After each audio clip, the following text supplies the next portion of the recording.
PM SNA MK2 limited edition. So dalawang unit ang kinuha sa atin ni Bossing. Limited duo and itong limited na ano ba to? Limited MK2 lang. So yan, black red. And then ito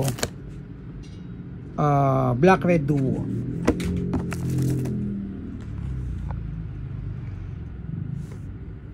Ang gaganda, super solid talaga.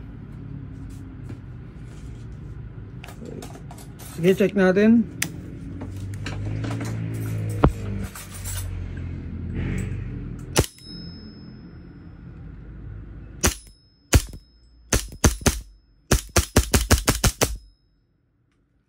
So FPS nya is around 340 kanina. Next, ayan, 351. So may mga unit talagang gifted.